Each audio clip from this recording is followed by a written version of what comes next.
প্রতি সপ্তাহে নতুন নতুন ভূতের গল্প দেখতে সাবস্ক্রাইব করুন বাংলা ভূতের গল্প চ্যানেলটিকে। সেই সাথে বেল আইকন প্রেস করতে ভুলবেন না। বন্ধুরা, আজকের এই গল্পটি পাঠিয়েছে দুর্জয় শাকিল। তার নিজের লেখা বিড়াল কন্যা ও অভিশপ্ত মোনাকবার সহ আরও 10টি ভৌতিক বই পাওয়া যাচ্ছে রকমারি.com-এ। যারা বই পড়তে ভালোবাসেন তারা অবশ্যই এই বইগুলো পড়ে দেখতে পারেন। আজকের বিশেষ প্রশ্ন, বন্ধুরা, তোমরা কি কেউ কখনো রাতের বেলা ভৌতিক অ্যাডভেঞ্চার ধরনের কাজ করেছো? আর করে থাকলে অভিজ্ঞতা কেমন ছিল?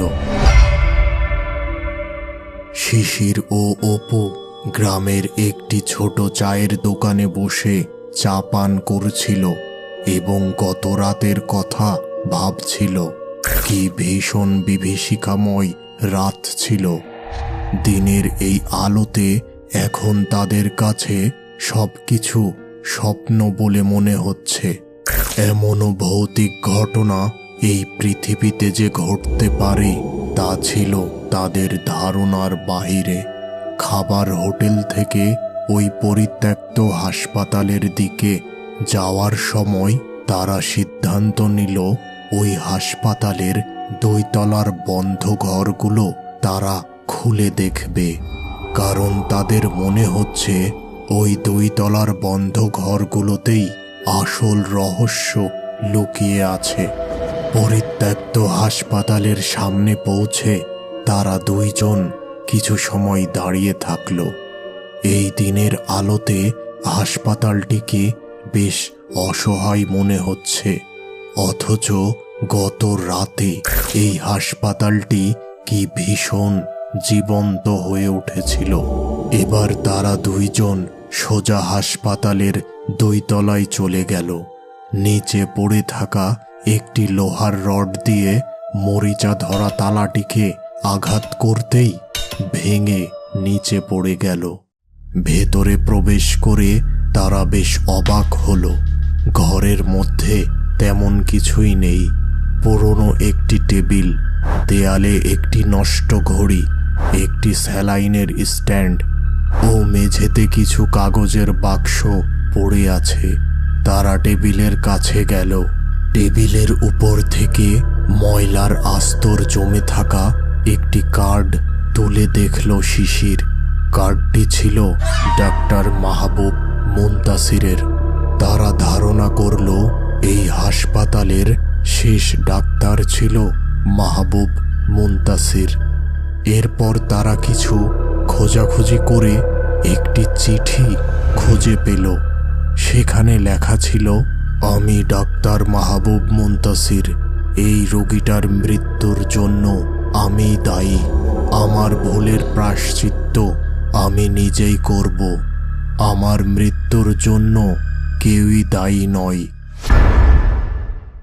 অপু বলল, কি রে, কিছু বুঝতে পারলি? হ্যাঁ, কিছুটা বুঝতে পেরেছি। এমন সময় বাহির থেকে আওয়াজ ভেসে আসলো, কারা ওই ঘরে প্রবেশ করেছ? তোমাদের জীবনের মায়া নেই? এই কথা শুনে তারা দ্রুত ঘর থেকে বারান্দায় এসে দাঁড়ালো এবং দেখল নিচে একটি বয়স্ক লোক দাঁড়িয়ে আছে। এবার তারা নিচে নেমে এসে লোকটির সামনে দাঁড়ালো। আপনারা কারা? আর এই পরিত্যক্ত হাসপাতালে কি করছেন? দেখুন, আমরা সদ্য মেডিকেল কলেজ থেকে পাশ করেছি। আমাদের ইচ্ছা গ্রামের মানুষদের সেবা করা, তাই এই হাসপাতালটিকে নতুন করে চালু করতে চাচ্ছি। ওহ আচ্ছা, বেশ ভালো কাজ। কিন্তু আপনারা হয়তো এই হাসপাতাল সম্পর্কে সব কিছু জানেন না। আমি ছিলাম এই হাসপাতালের কেয়ারটেকার। হাসপাতালটিতে এখন এই গ্রামের মানুষ ভয়ে আর আসে না। গতকাল রাতে আমরা এইখানেই ছিলাম এবং অনেক অস্বাভাবিক কিছুর অভিজ্ঞতা হয়েছে।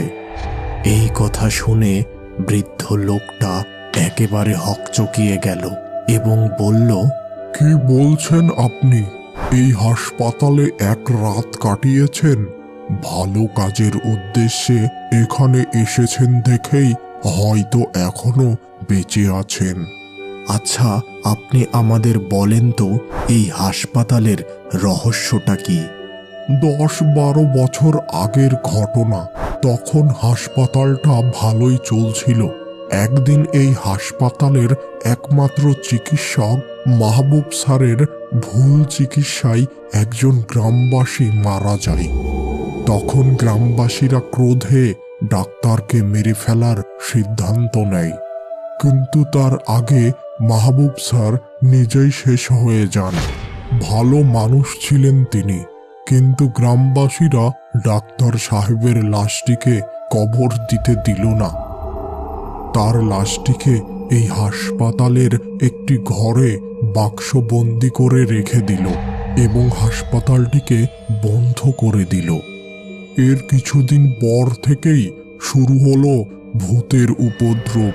এখন রাতের বেলা এই গ্রামের লোকেরা ভুলেও এই হাসপাতালের দিকে আসে না।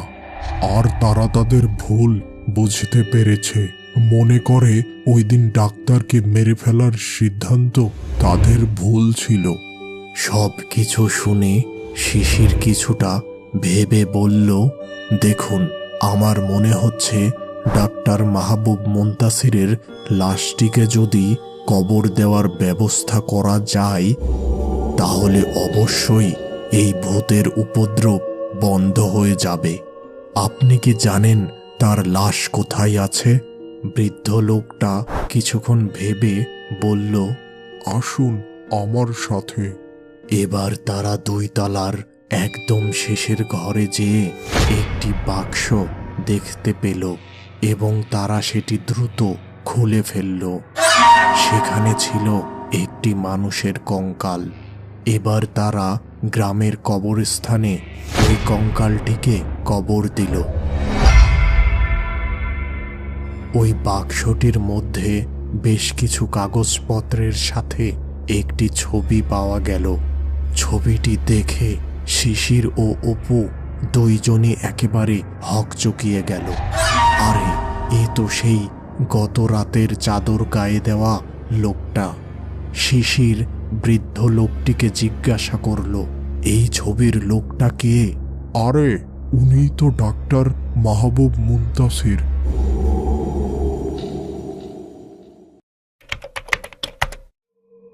হাসপাতালটিকে নতুন করে সাজিয়ে শিশির ও অপু রোগীদের চিকিৎসা করা শুরু করেছে। এখন আর কোনো ভূতের উপদ্রব নেই।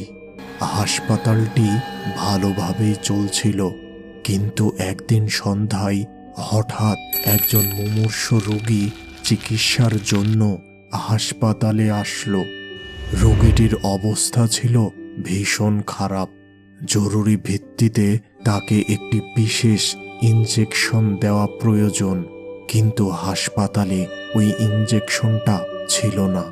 আর এই ইনজেকশনটা রোগীকে না দিতে পারলে তাকে আর বাঁচানো সম্ভব হবে না। দুশ্চিন্তায় মাথা খারাপ হয়ে যাচ্ছিল শিশিরের। হঠাৎ এমন সময় পাশের ঔষধের ঘর থেকে একটা শব্দ হলো। দ্রুত ওই দিকে যেয়ে শিশির একেবারে হতবাক। সে যেই ওষুধটির জন্য চিন্তা করছিল তা তার সামনের টেবিলের উপর। দ্রুত ওই ওষুধটি হাতে নিয়ে হাসপাতালের বারান্দায় এসে দাঁড়ালো শিশির এবং দেখল সেই চাদর গায়ে দিয়ে দাঁড়িয়ে আছে ডাক্তার মাহবুব মুনতাসির। তার মুখে একটি পরিতৃপ্তির হাসি।